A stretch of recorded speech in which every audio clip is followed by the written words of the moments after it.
સમગ્ર ગુજરાતના ખેડૂતો હોય કે લોકો હોય જેમને પીવાનું પાણી નથી મળતું, ખેતીનું સિંચાઈનું પાણી નથી મળતું, લાઇટ નથી મળતી, પાકા રસ્તા નથી મળતા, ક્યાંક એવું લાગે છે કે આ બધી જ વસ્તુ મેળવવા માટે લોકો પણ મહેનત કરી રહ્યા છે, તેમના નેતાઓને તેઓ વિનંતી કરી રહ્યા છે, પરંતુ ક્યાંક એવું લાગે છે કે આ તમામ લોકોને સગવડ તો નહીં મળે. પરંતુ આપણા ગુજરાતની અંદર એક એવા જિલ્લા કે જ્યાંનું એક ગામ છે ત્યાં લગભગ એમને બધી જ સુવિધા હવે મળવાની છે. કારણ કે કોઈક નેતા આવ્યા હતા, તેમણે વચન આપ્યા હતા કે તમારી બધી જ ફાઇલ ક્લિયર કરવાની જવાબદારી મારી છે, તમને જે વિકાસના કામો તમારે અટક્યા છે બધા જ વિકાસના કામો કરવાની જવાબદારી મારી છે. તો હવે અમે આ નેતાને કહી રહ્યા છીએ કે તમે હવે તૈયાર થઈ જજો, કારણ કે હવે તમારે બધી જ એ લોકોની ફાઇલ ક્લિયર કરવાનો સમય આવી ગયો છે તમે જેમને વચનો આપ્યા હતા. નમસ્કાર, નિર્ભય ન્યૂઝ સાથે હું છું રિદ્ધિ. હું ગુજરાતના એ જિલ્લાની વાત કરી રહી છું કે જ્યારે પણ કોઈ પણ લોકો ત્યાં જાય છે તો હંમેશા એવું કહેવામાં આવે છે કે આ જિલ્લો પાણી વિહોણો છે, પરંતુ હવે તેમને પાણી મળવા જઈ રહ્યું છે, પાણી મળી રહ્યું છે. વાત છે બનાસકાંઠા જિલ્લાની, કારણ કે હમણાં જ અહીંયા વાવની પેટા ચૂંટણી પૂરી થઈ અને આ જ ચૂંટણીની અંદર બધા જ નેતાઓ આવ્યા હતા. ભાજપ હોય, કોંગ્રેસ હોય કે પછી અપક્ષના ઉમેદવાર માવજી પટેલ હોય, બધા જ લોકો અહીંયા મોટી મોટી વાતો કરીને ગયા હતા કે પાણી મળશે, સિંચાઈનું પાણી આપવામાં આવશે, લાઇટ આપવામાં આવશે.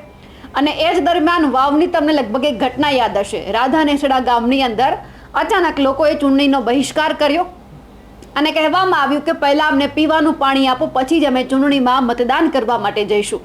પરંતુ ત્યારે સીધા જ તમામ નેતાઓ છે ત્યાં દોડી ગયા હતા અને કહ્યું હતું કે હવે આજથી તમારા ગામમાં એક ટેન્કર નહીં પરંતુ 2 ટેન્કર પાણીના આવશે. એટલે તમામ નેતાઓને આ ગામે હંફાવ્યું હતું.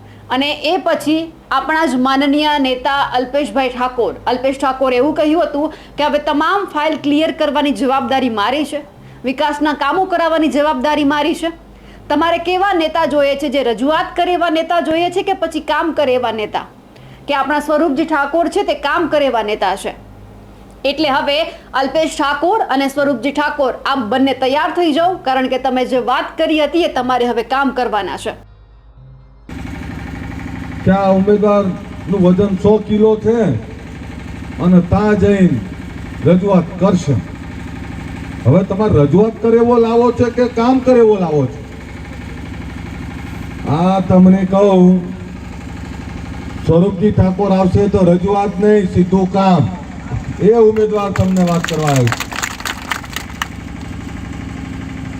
7 વર્ષમાં અહીંના રોડ, રસ્તા, પાણી અનેક સમસ્યાઓ મેં જોઈ છે.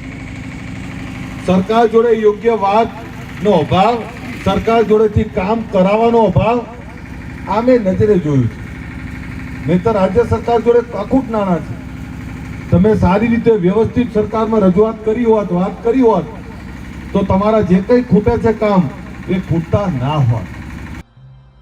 તમે વાત કરીને ગયા હતા કે પાણી મળશે, પરંતુ આ જ રાધાનેસડા ગામના લોકો અત્યારે નર્મદાના કેનાલની અંદર ઊભા રહી ત્યાં આગ, જે બધું જ કોઈ પાકનું વાવેતર કર્યું હોય તે લઈ આવીને ત્યાં આગ લગાડી રહ્યા છે, ઢોલ વગાડી રહ્યા છે. કેમ પાણી નથી આવતું?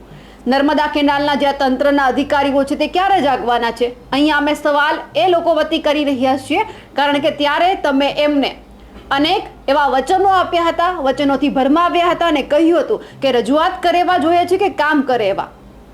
એટલે હવે લોકોએ કામ કરેવા નેતાને ચૂંટી લીધા છે. એટલે હવે જવાબદારી અલ્પેશ ઠાકોર તમારા ઉપર અને સ્વરૂપજી ઠાકોર આ બંને ઉપર આવે છે. આ જ રાધાનેસડા ગામને હવે એ જોવાનું છે કે તમે ક્યારે પાણી આપો છો, કારણ કે બોર્ડર વિસ્તારનું ગામ છે, ત્યાં પાણીની સુવિધા નથી. આ જ લોકોએ પીવાના પાણી માટે પણ વલખા માર્યા છે, પીવાના પાણી માટે પણ તેમણે ફાંફા માર્યા છે, અનેક વખત રજૂઆત કરી છે. તમે જ બધા નેતાઓ અહીંયા ગયા હતા અને કહ્યું હતું કે તમને પાણી મળી જશે. હવે વારો છે સિંચાઈનું પાણી આપવાનું, કારણ કે રવિ પાકનું વાવેતર કરવાનો લગભગ હવે 1 મહિનો વીતી ગયો છે. શિયાળુ પાકનું વાવેતર થાય એટલે શિયાળુ પાકની જ્યારે વાવેતર કરવાનું હોય છે ત્યારે સિંચાઈના પાણીની એટલી જરૂર પડે છે, ખાતરની એટલી જરૂર પડે છે. 1 મહિનો વીતી ગયો છે, તેમ છતાં પાણી આપવામાં નથી આવ્યું. એટલે અલ્પેશ ઠાકોર ખાસ તો તમને કહેવાનું છે કે હવે તમે તૈયાર થઈ જાઓ. તમે જે વચનોની લાહણી કરી હતી હવે તમારે કામ કરવાનો વારો છે. સ્વરૂપજી ઠાકોર કામ કરે કે ન કરે, પરંતુ તમામ ફાઇલ ક્લિયર કરાવવાની જવાબદારી હવે તમારી છે. આ વચનો તમે આપ્યા છે અને આ જ રાધાનેસડા ગામના લોકો હવે તમને પૂછી રહ્યા છે કે તમે ક્યાં હતા જ્યારે વાત કરીને ગયા હતા કે પીવાનું પાણી મળશે, હવે સિંચાઈનું પાણી આપો. પહેલાં તો તમામ લોકોને સાંભળી લઈએ જે ઉગ્ર રજૂઆત સાથે વિનંતી કરી રહ્યા છે કે અમને પાણી આપો. રવિ સિઝનનો 1 મહિનો તો વીતી ગયો છે. અમારે ખાતરની જરૂર છે, પીવાના પાણીની જરૂર છે, સિંચાઈના પાણીની જરૂર છે. ખાતર તો મળતું નથી અને ઉપરથી પાણી નથી આવતું, એટલે આ ખાતરનો પણ બગાડ થાય છે, મોંઘા બિયારણોનો પણ બગાડ થાય છે. એટલે સૌથી પહેલાં તો જે રાધાનેસડા ગામના લોકો છે તેમને સાંભળી લઈએ. પાણી મળતું નથી અમને. રાધાનેસડા વાળો બધું પાણી જીરા ખાતર બિયારણ વાવલ પડ્યો છે અને અમે સાહેબ ગરીબ માણસ છે, અમારે કોઈ રાડ સાંભળતો જ નથી. એટલે અમને પાણી જ નથી મળતું. પાણી કે આવે છે આવશે એમ કરીને સાહેબ મહિનો લગભગ પાણી લાગી ગયો. તમે કેટલી વાર રજૂઆત કરી? અમે ગેટ વાળા પાસે જ્યાં થશે બીજે ક્યાં જ્યાં નથી. સાહેબોને તમે રજૂઆત કરી ખરા? સાહેબોને હજી નથી કરી. ભાઈ ખોટું શું કામ બોલવું? નથી કરી. ચાર રજૂઆત કરી અડધી બધી કોઈ નથી. અમે ગેટ વાળા પાસે જ્યાં પાણી વાળા એ લોકો શું કહે? એ તમારે આવી જાય છે પાણી, તમારે આવી જાય છે કે આવી જાય છે. હજી સુધી તો આવતું નથી પાણી. અકોલી બ્રાન્ચમાંથી રાધાનેસડા માઇનો નીકળતો પાણી 1 મહિનાથી આવતો નથી સાહેબ. અમે ખેડૂત બધા ખાતર બિયારણ ખેતરમાં પૂંખીને બેઠા છે. અમે પાણી સારું રાહ જોઈ અને ઢોલ બીજો વગાડીને જાગૃત કરો છો તો પાણી મળે તો સારું છે સાહેબ. અને અત્યારે મોંઘા ભાવના બિયારણ અમે નાખી ખેતરમાં બેઠા છે. 1 મહિનાથી અમે દોડ ઉડ કરો છો પણ પાણી આપતા નથી. અને અમે આજે છેલ્લી 7 દાડાથી મોદે અમે દોડ્યા છો. ખેડૂત મને પાણી આપવા દેતા નથી. સામેથી ગેરેથી પાણી ઓછો કરી નાખે છે. અધિકારીઓને ફોન કરો તો અધિકારી કહે કે પાણી મળી જાય છે. પછી એજન્સીવાળાને રાખેલા છે. એજન્સીવાળા સાંજે પાણી પોતાને ઊંઘવા સારું કરીને પાણી કાપી નાખે. રાધાનેસડા પાણી મળતો નથી. આવા ખેડૂત સેવે બેઠા છે ખેડે અને પાણી મળતો નથી. અત્યારે ખેડૂત બધા ભૂખ હડતાળમાં કાલે લગભગ ઉતરવાના છે. કચેરી મામલતદાર કદાચ અને કલેક્ટર સાહેબ પાસે જઈને આયોજન કરશે કે આનો અમને વળતર આપે ખેડૂતને અને નકામે તાત્કાલિક અમને પાણી મળવું જોઈએ રાધાનેસડા છેવાડે. હવે આ લોકો કહી રહ્યા છે, આ ખેડૂતો બોલી રહ્યા છે, અમે ગરીબ માણસો છીએ, અમારું કોઈ જ સાંભળતું નથી, અમારું કોણ સાંભળશે? તો આ બધા જ ખેડૂતોને હવે કહેવાનું છે કે તમારે કોઈ ચિંતા કરવાની જરૂર નથી, કારણ કે તમારું સાંભળવાવાળા અલ્પેશ ઠાકોર છે. અલ્પેશ ઠાકોર તમારા વિકાસના કામો કરાવશે, એ બધી જ જવાબદારી લેશે. કારણ કે ચૂંટણીની અંદર તેમણે વિકાસના જે વાત કરી હતી કે વિકાસ થશે, જે વચનોની લાહણી આપી, એ બધી જ પૂરા કરવાની જવાબદારી હવે અલ્પેશ ઠાકોરની છે. અલ્પેશ ઠાકોર તો એવું પણ બોલ્યા હતા કે સરકાર જોડેથી કામ કરાવવાનો અભાવ અત્યાર સુધી જોવા મળતો હતો. એટલે કે ક્યાં ગેનીબેન ઠાકોર ઉપર તેમણે પ્રહાર કર્યા હતા કે તેમણે વિકાસના કામ નથી કરાવ્યા. એટલે હવે આ અભાવ પણ દૂર થવાનો છે. સરકાર પાસેથી કામ પણ અલ્પેશ ઠાકોર કરાવવાના છે. અને જો તેઓ કહી રહ્યા હતા કે વ્યવસ્થિત રજૂઆત કરી હોત તો કામ થઈ જાત, એટલે હવે વ્યવસ્થિત રજૂઆત કરવાનો સમય પણ આવી ગયો છે.